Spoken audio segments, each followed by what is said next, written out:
केंद्रीय मंत्री गिरिराज सिंह ने कहा, मेरे पूर्वजों से गलती हो गई। आज़ादी के समय ही सारे मुसलमान पाकिस्तान चले जाने चाहिए थे और हिंदू भारत में रहने चाहिए थे। मैं मुसलमानों का विरोधी नहीं हूं, लेकिन जो गजवाए हिंद कहना चाहते हैं, आतंकवाद का सहारा लेने वालों का मैं विरोधी हूं। क्या कारण है कि 98% मुस्लिम ही आतंकवादी पकड़े जा रहे हैं? राहुल और तेजस्वी यादव बांग्लादेशियों के साथ खड़े हैं। गोरखपुर में छात्र की हत्या के आरोपियों की गिरफ्तारी पर सपा मुखिया अखिलेश यादव ने कहा कि कल रात से ही मैसेज आ रहे थे कि कोई अधिकारी गोरखपुर गया है। मैंने सुबह जानकारी ली, तब एनकाउंटर नहीं हुआ था। हमारी प्रेस वार्ता चल रही है तो एनकाउंटर हो गया। इसकी क्या जरूरत थी? आपकी पुलिस क्या कर रही थी? सीएम के अपने गृह जनपद में पुलिस क्या कर रही थी? इतने बड़े पैमाने पर तस्करी चल रही है और पुलिस क्या कर रही थी? इटली की पीएम जॉर्जिया मेलोनी ने पीएम मोदी के साथ ली गई सेल्फी शेयर करते हुए एक्स पर लिखा, भारतीय पीएम को 75वें जन्मदिन की हार्दिक शुभकामनाएं। आपकी शक्ति, आपका दृढ़ संकल्प और लाखों लोगों का नेतृत्व करने की क्षमता प्रेरणादायक है।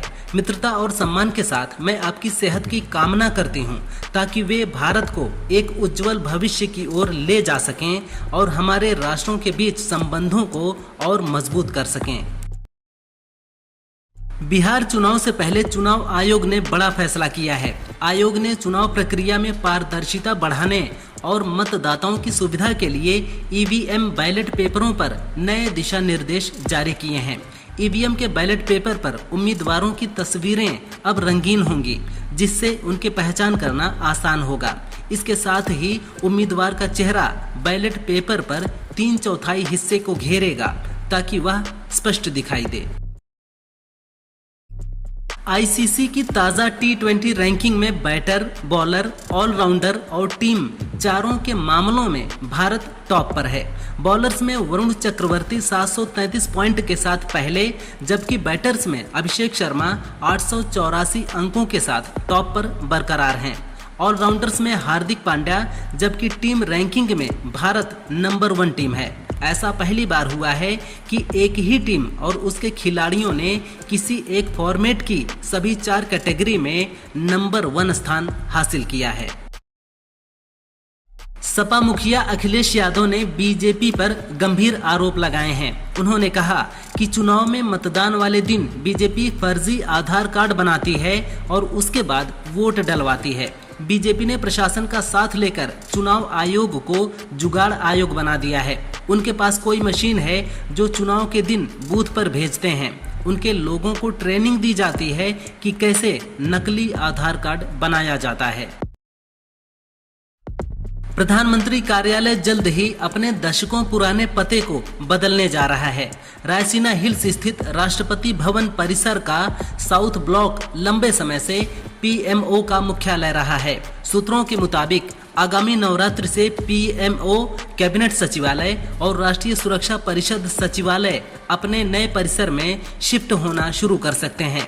नए पते पर शिफ्ट होने के बाद साउथ ब्लॉक और नॉर्थ ब्लॉक को संग्रहालय में बदलने की योजना है। पेट्रोलियम मंत्री हरदीप सिंह पुरी ने पेट्रोल में 20% एथेनॉल मिलाए जाने पर जाहिर की जा रही चिंताओं को खारिज कर दिया है। पुरी ने कहा कि ऐसे दावे गलत हैं कि पेट्रोल में एथेनॉल मिलाने से माइलेज कम हो रहा है और इंजन पर बुरा असर पड़ता है। हालांकि उन्होंने एक बड़ा संकेत ये भी दिया कि शायद अब एथेनॉल की मात्रा को 20% तक ही सीमित रखा जाएगा। अमेरिका और कनाडा F-35 फाइटर जेट की खरीद को लेकर आमने सामने आ गए हैं। कनाडा अमेरिका से 88 F-35 जेट्स खरीदने के प्लान की समीक्षा कर रहा है, क्योंकि इस डील में देरी हो रही है और लागत बढ़ रही है। ऐसे में कनाडा इस डील को जारी रखने या रद्द करने पर 22 सितंबर तक फैसला ले सकता है।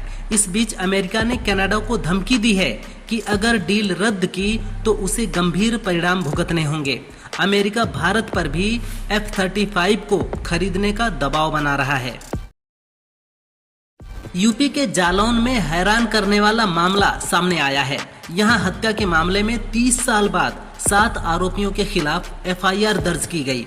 हाईकोर्ट और निचली अदालतों के लगातार हस्तक्षेप के बाद आरोपियों के खिलाफ केस दर्ज हुआ है।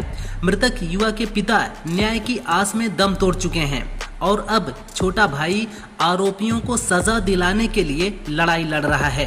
प्रदीप की हत्या अक्टूबर 1995 में मोहल्ले के रहने वाले लोगों ने की थी। पश्चिम बंगाल की सीएम ममता बनर्जी ने एसआईआर पर कहा, लोग एसआईआर के लिए जन्म प्रमाण पत्र कहां से लाएंगे। उस समय ये संभव नहीं था क्योंकि संस्थागत प्रसव का प्रचलन नहीं था। साथ ही उन्होंने कहा, हमें जीएसटी के लिए 20,000 करोड़ रुपए का मुआवजा भी नहीं मिलता, हमें परियोजनाओं के लिए आवंटित धन भी नहीं मिलता। इन तमाम विपरीत परिस्थितियों के बावजूद बंगाल स्वास्थ्य सेवाओं के मामले में देश में सर्वश्रेष्ठ है।